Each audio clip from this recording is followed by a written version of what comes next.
Okay, so welcome to today's video. Today we'll be making a difference between the simple present and the present continuous, right? So basically the simple present are for things that are always true, something that is permanent, it's always true. Like for example, water boils at 100 degrees, right? Now, when something is always true, we could say that this could be like a graphical representation of that, right? So it's always that is something that is always permanent, right? Now, permanent situations, like for example, Julie lives in Paris, right? So it's her permanent city of residence, so we use the simple present. Julie lives in Paris.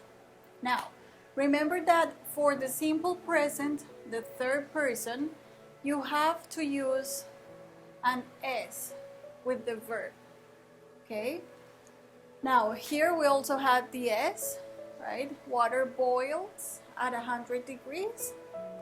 And, okay, another situation in which we use the simple present is when we're talking about habits or things that we do regularly. So this would be the graphic representation for this situation. When you always do the same things, you talk about your routines, when you talk about your habits, then we use the simple present. For example, I drink coffee every day, right? So this is something I do regularly, every day. So in this case, we use the simple present. Now, another circumstance in which we use the simple present is for future arrangements. Sorry, not future arrangements, but future events that are part of a timetable. Okay, so when I have in my schedule something that I'm going to do, then I can use the simple present. For example, my plane leaves at 8 p.m. tonight. It leaves at 8 o'clock tonight. So I have a schedule because of course, when we have a ticket for a plane to go somewhere, we have a schedule or a timetable. So in this case, right, we have, right, the S for the simple present, we use the simple present. So this can only happen to talk about the future, when you have something that is scheduled, right? Now, for the present continuous, then basically, we use it for to talk about things that are happening in this moment or at the moment in which we are speaking. So in this moment, for example, I am teaching you about the present continuous. So I use that structure. And in this case, for example, I have another example with the water, right? In the simple present, water boils at 100 degrees, present continuous. The water is boiling now, so I can put in the pasta now to cook spaghetti today, for example. So in that case, I need to use a verb to be, and the verb is going to end with ing, okay? It's important that you have both things. The verb to be corresponding to the subject that we have. In this case, we have the water, which is a third person, so we use is. So the water is boiling now. So I'm going to put the pasta in to cook it.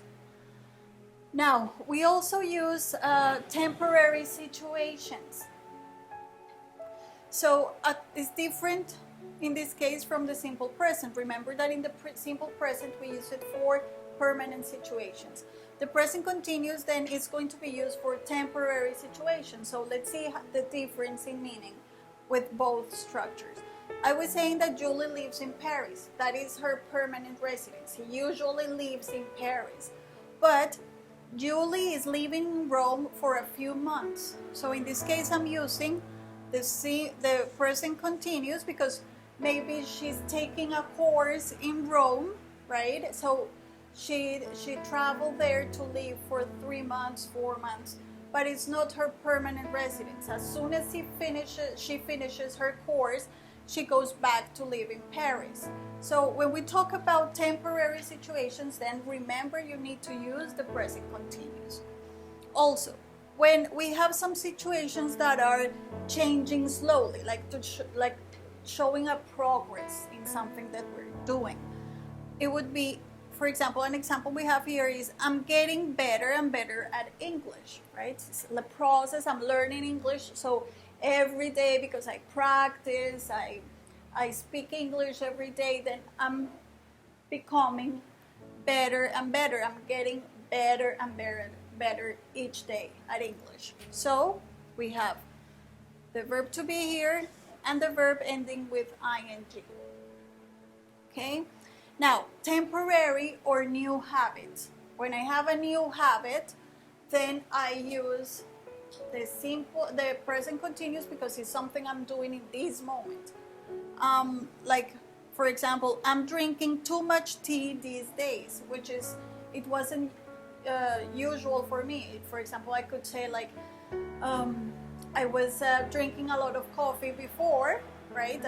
But in this moment, I decided to change. I have a new habit, so I'm saying like, I'm drinking too much tea these days. So we have the verb to be again and the verb ending with ing. Okay, another situation in which we use the present continuous form is also to talk about the future. But in this case, it's something that you had already planned. So it's a future arrangement, right? So it's something that is definite, a definite future plan. In that case, you use the continuous form. For example, I'm meeting Sam after class. I have the verb to be here and the ing form ending the verb meet, right? So it means that I have like a date with Sam. We said, okay, tomorrow let's meet. Let's meet tomorrow and have a coffee and have a chat. So we say, okay, at 9 after I finish my class. So it's something that it's definite, and I say then, I'm meeting Sam after class. Okay. Now another circumstance in which we use the present continuous form is for annoying habits, right? So, for example, something that I really don't like is I always tell my children, okay, you need to turn off the lights, okay? So I can say like, my children are always leaving the lights on, right? So I have the verb to be here and I have the ing form to say that they are always leaving, and in this case we use this frequency adjective, which is always. In these cases, it is very common to find this adverb between the verb to be and the ing form, just because I'm saying that they are always doing this. Okay, so we use that. So these are like, okay, I was going to explain also this. When this one is because it is usually thought that we use the present continuous form to talk about only things that we are doing in the present, but it's not so true. You can do it you can use it for things that you're doing in this precise moment, but as you can see, there are other uses for the present continuous form. And in this case, like, Julie is living in Rome for a few months. It doesn't mean that this is a situation that is not happening exactly just in this moment. So it takes a little time around before and after the moment I'm speaking. So that is, we have this graphic here. This would be like for the moments you're doing in this moment. And this one would be like, it can take some actions that have a longer period, like a little bit before and after the present moment, but they are being performed, they are being developed in time. So this is very important for you also to know. That is why in here we are using the present continuous form. Julie is living in Rome for a few months. So a few months is not now, but it's like a little bit more time that we're talking about. So keep in mind that. And if you have any questions, then you can ask me in class. We will practice more so you can have these clear.